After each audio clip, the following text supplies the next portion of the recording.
In this video, we got to talk about the Halo Infinite live action. Critics have got their hands on it, and has it been a success or a failure? We need to talk about what it is. Is it good? Is it worth trying to actually watch? There's a lot we got to talk about, but the GameLeap website is the best way to support the channel and climb incredibly quickly to Onyx and beyond with in-depth advanced guides that you won't find anywhere on YouTube. Do yourself a favor and go check it out right now down below.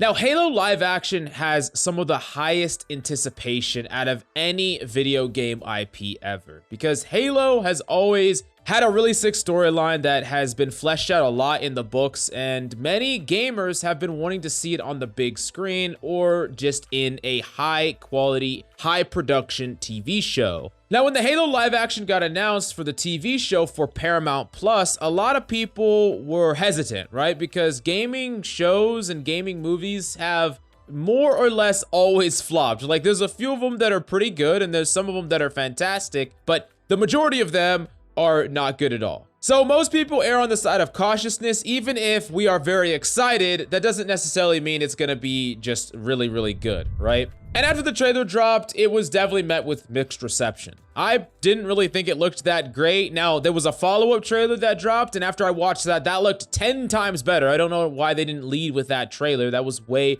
freaking better. But one thing that they're doing is, instead of using a lot of the existing lore, they're putting Halo in a separate universe where it's just going to be a different timeline, completely different events are happening. Same characters, but they're going to be very different from what we know. And personally, I didn't really like that decision. And my big justification for that is the books have so much sick lore that I love. I really love the lore. Some of you might have seen my YouTube shorts where I actually broke down a lot of the lore into shorts for a while. I did that on my own private channels, and it was really popular because I love talking about that stuff. And when I heard about a live action TV show, I was like, sick, they're gonna put all of this really cool stuff into live action. But no, it's just separate. So they're using the characters, different universe though, and it's not gonna follow that storyline, which is disappointing, but still has potential to be really cool. However, the TV critics have gotten their hands on the actual show. They've only seen the first 2 episodes. We don't know much more than that, and critics haven't always been 100% correct, but it does give us a good indication about what the show's gonna be like. And so far, the consensus is about 60%.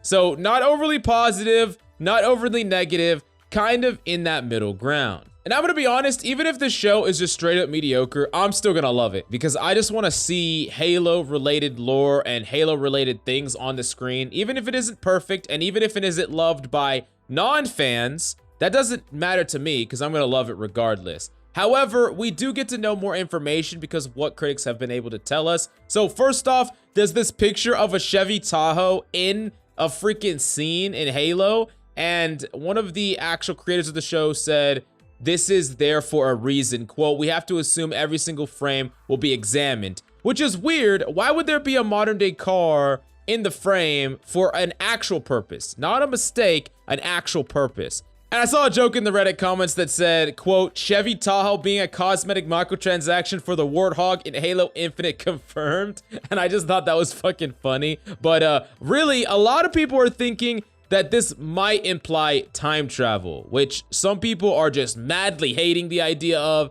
And yeah, someone said, "I swear if they throw in time travel, I'm gonna lose it," end quote. And others say, hey, maybe it's gonna be cool. But I think that the thing that you need to be thinking about if you want to have a good time watching this show before you go in is this show is probably going to be so much of a departure from the Halo that you know. So if you're really looking for any of the normal story, it's going to be just completely different. Like, this show has already talked about they're going to show Master Chief's face, and Master Chief as a character is going to have more character development. Pablo Schreiber is the main actor, and he's going to be someone that actually is a character. He's not going to be like the Master Chief in the games that is just a non-person, right? That you are taking control over. It's gonna be way, way different, and it's gonna be a lot more similar to just a sci-fi show that has Halo characters and Halo elements in it. Now, on top of that, a lot of people are calling it like Mandalorian light. From what the critics have been saying, they're saying it's very similar to something like the Mandalorian. There's still an overarching plot, but there's a lot of little side episodes and quests and things like that that really remind you of the Mandalorian. And I think that that is a cool way to go about it. I think that that's really, really smart.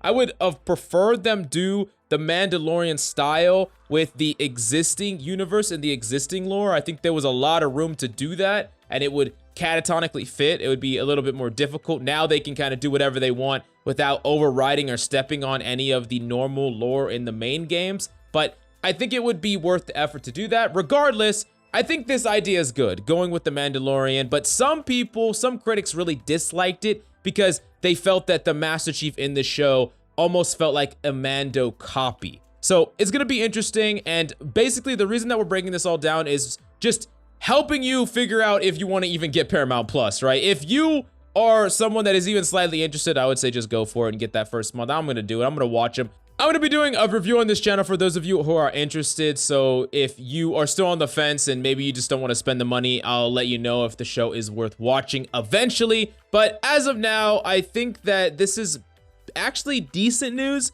I mean, worst case scenario is that everyone just freaking hated it, and that's not happening. So we're gonna have to wait until March 24th. That's when the show actually releases, and I'm hoping it's good, and I'm hoping that it does Halo justice and right. And it doesn't have to be for everyone. It doesn't have to be for non-Halo fans. I'm not expecting it to be the best show in the world, but at least for those of us who actually care about Halo and like Halo, I hope it's entertaining. That's all I want. So yeah, let me know down below what you think about this news, what you think about this information. How do you feel about Halo live action? And are you going to get Paramount Plus and actually watch it? Or are you just a little bit more cautious and you're gonna wait and see what people are saying before you get hyped enough to watch it? Let me know down below. And while you're there, go to the GameLeap website for in-depth tips, tricks, VOD reviews, and so much more. If you really want to climb and dominate all the way to the Onyx rank, go check it out right now down below.